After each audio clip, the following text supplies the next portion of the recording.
You are connected to Inspiradio. Happy listening. Inspiradio ID.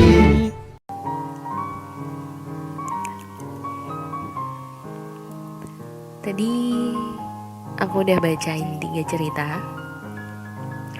dan masih ada cerita lainnya tentunya untuk menemani malam teman-teman semua sampai jam 9 malam nanti.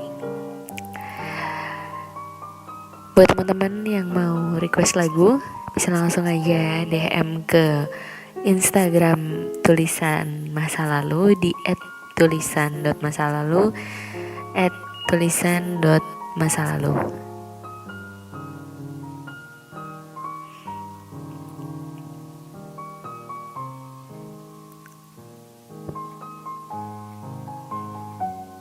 Setelah tadi kita dari Cina pergi ke New York, lanjut ke Australia, sekarang kita kembali lagi ke negeri Cina.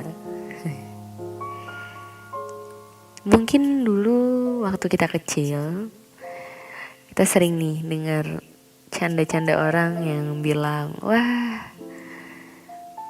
kamu ditemuin di tempat sampah ya dulu waktu bayi. Mungkin perkataan itu untuk beberapa orang hanyalah canda, main-main. Tapi tidak begitu untuk seorang gadis kecil yang bernama Yan Yan.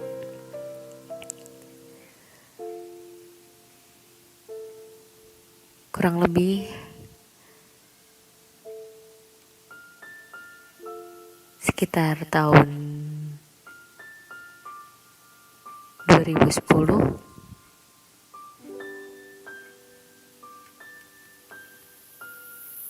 seorang pria bernama Ziong, usia 50 tahun, menemukan sesuatu di tong sampah. Dan yang dia temukan ini adalah hal yang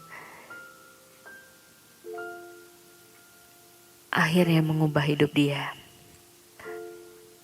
Pria ini menemukan seorang bayi perempuan di dalam sebuah kotak di tong sampah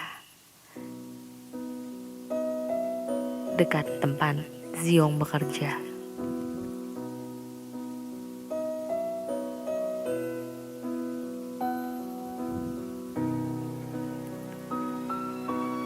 Dari situ kemudian diberi nama Yan Yan.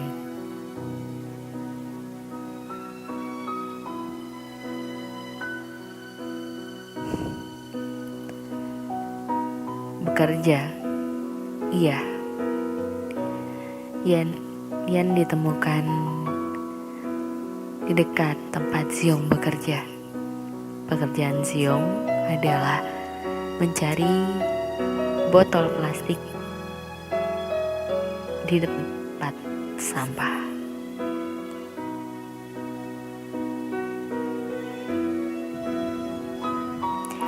Meski Ziong hanyalah seorang tunawisma, dia merasa tersentuh hatinya ketika melihat Yan Yan. Dia pun memutuskan untuk membesarkan Yayan seperti anaknya sendiri.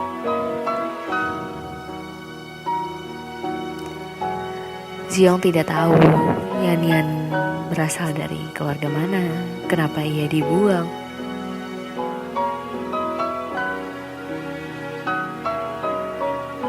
Ziong hanya mengungkapkan bahwa bayi yang masih merah itu ditemukannya dalam kondisi terbungkus selimut di sebuah kotak. Di dalam kotak tersebut, Ziong juga menemukan sebuah kertas berisi tulisan,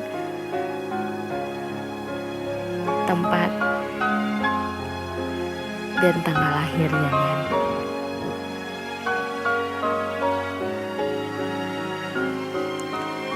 Pada saat ditemukan, Yan Yan sudah dalam kondisi yang sangat lemah. Sehingga Ziong segera memutuskan untuk membawa Yan Yan pulang. Ketika itu,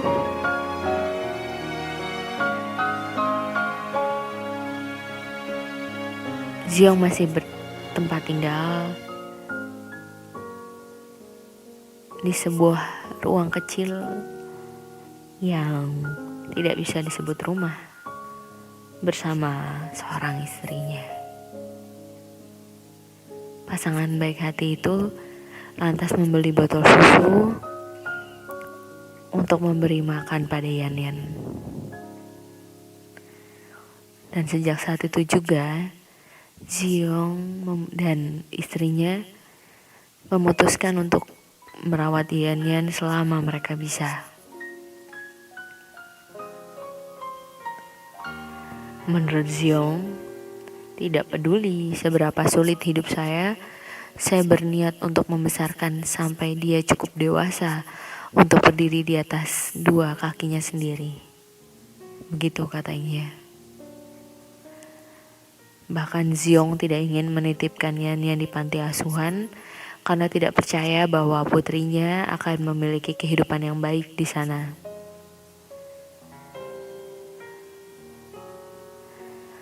Sayangnya, karena Ziong juga bukan merupakan orang yang berkecukupan, Yan Yan tidak memiliki banyak kesempatan untuk bersekolah.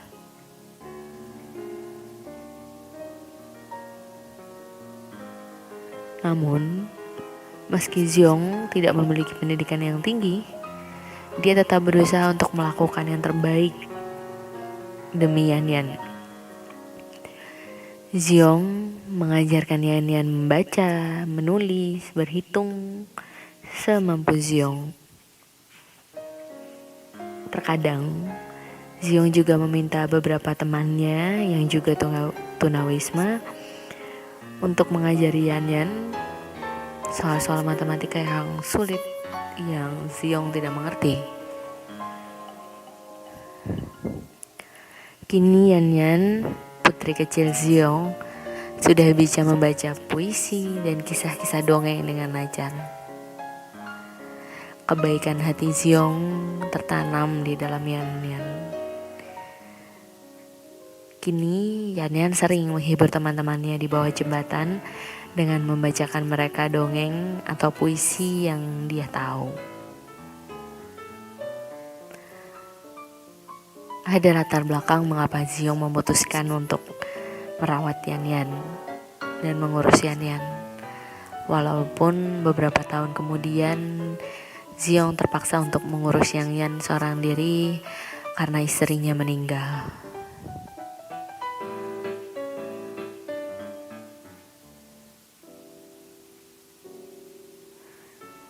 Ziong sendiri sebetulnya juga memiliki kisah hidup yang tak kalah sedihnya dengan Yan Yan. Orang tua Ziong meninggal ketika Ziong masih sangat muda, sehingga Ziong tidak dapat menamatkan pendidikan dasarnya.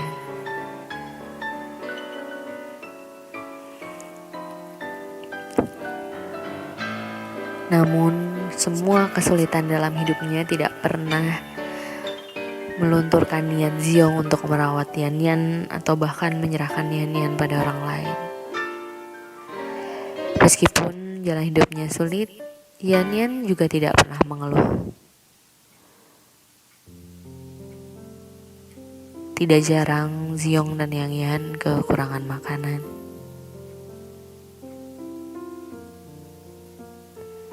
Bahkan tidak tiap hari mereka punya tempat untuk tidur. Tapi Yan Yan dengan matanya berbinar berkata bahwa selama itu bersama ayah, itu adalah rumah. Suatu hari, Yan Yan pernah sakit cukup serius.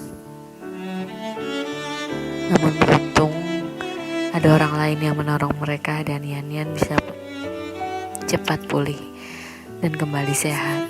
Dan itu Yan Yan jarang sekali sakit.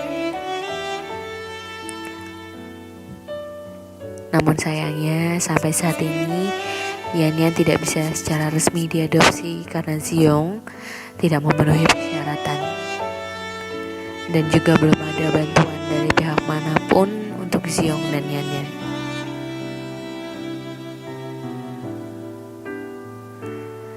Namun Xiong tidak ingin memikirkan itu terlalu penat. Dia hanya berharap suatu hari Yan Yan bisa memenuhi mimpi-mimpinya. Yan Yan bisa menjadi orang yang jauh lebih baik daripada Xiong. Saya berharap mimpinya bisa menjadi kenyataan. Itu adalah harapan terbesar Xiong terhadap putrinya Yan Yan.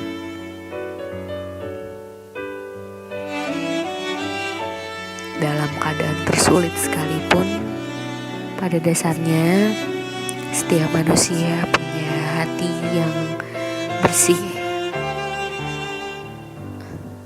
untuk menolong orang lain.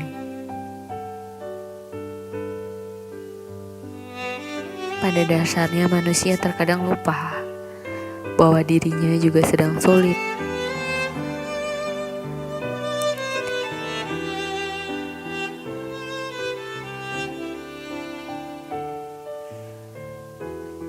Namun itulah manusia. Sejatinya diciptakan untuk saling membantu.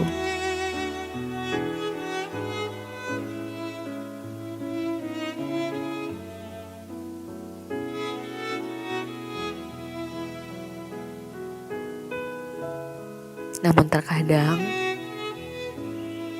gemerlap dunia membutakan mata.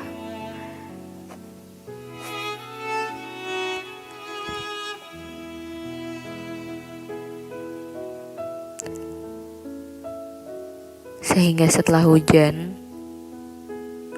hanya gelap yang tampak.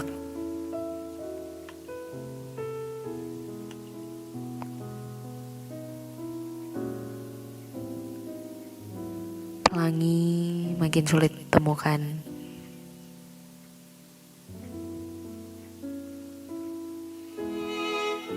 Namun, setiap setelah hujan, pasti ada pelangi kan?